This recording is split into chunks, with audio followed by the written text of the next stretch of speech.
जय हिंद दोस्तों, कैसे हैं आप सभी। उम्मीद करती हूँ आप सब ठीक ही होंगे और मैं भी ठीक हूँ। जिंदगी में हमेशा काम आएंगे कानून से जुड़े ये 10 सवाल। पढ़ लें थोड़ी वकालत। कैरियर डेस्क से नमस्कार दोस्तों, ये स्टोरी उन लोगों के लिए खास है जो अधिवक्ता वकील बनना चाहते हैं, क्योंकि हर छात्र अपनी 12वीं की परीक्षा पास करने से पहले या उसके बाद में क्या पढ़ाई करनी है क्या नहीं करनी उसके बारे में सोचते हैं। और उनके मन में एक सवाल भी आता है कि अधिवक्ता वकील कैसे बने, उसके लिए क्या नॉलेज होना ज़रूरी है, क्या करना ज़रूरी है। तो आइए दोस्तों, हम आपको बताते हैं इसके लिए कौन सी पढ़ाई करनी होगी, वकालत के लिए क्या नॉलेज होना ज़रूरी है। जी बिल्कुल, वकालत की पढ़ाई करने के लिए भारतीय संविधान से जुड़े बेसिक सवालों के जवाब पता होना ज़रूरी है।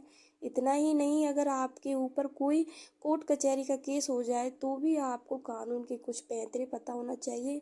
वहीं महिलाओं को और कानून के जो अधिकार हैं, जानकारी है, वो पता होना बहुत ज़रूरी है, ताकि समय रहते आप ये जान सकें कि किस कानून के तहत आप अपराधी के खिलाफ शिकायत दर्ज करवा सकते हैं।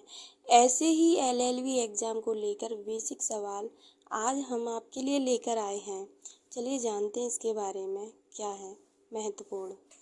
किसी महिला को घूरना या उसका पीछा करने पर कितनी सज़ा मिलती है।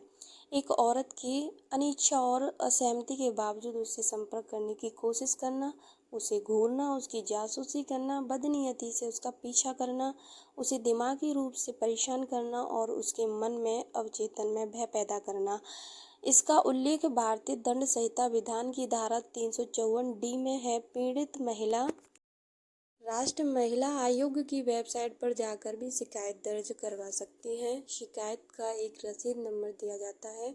आयोग 10 दिन के भीतर शिकायत पर विचार करता है। इसके बाद महिला दोबारा आयोग से संपर्क और परामर्श लेकर पुलिस में शिकायत और अदालती कार्रवाई कर सकती है। उसे शिकायत की रसीद संख्या अपने पास सुरक्षित रखनी होगी। हेल्पलाइन या दोनों अन्य स्थानों पर शिकायत दर्ज कराने पर पीछा करने वाले व्यक्ति को गैर जमानती धारा में गिरफ्तार किया जाता है। इसमें कम से कम 1 या अधिक से अधिक 5 वर्ष की सजा है। यदि स्टॉकिंग का दोषी, हत्या, दुष्कर्म या किसी हिंसा का दोषी हो तो विभिन्न धाराओं में और सजा है। दिसंबर 2012 के निर्भया कांड के बाद आपराधिक कानून संशोधन अधिनियम 2013 आया, जिसमें स्टॉकिंग को अपराध में शामिल कर दिया गया। इसके बाद की अवधि में सैकड़ों मामले दर्ज किए गए। भारतीय दंड संहिता की धारा 368 किस लिए है।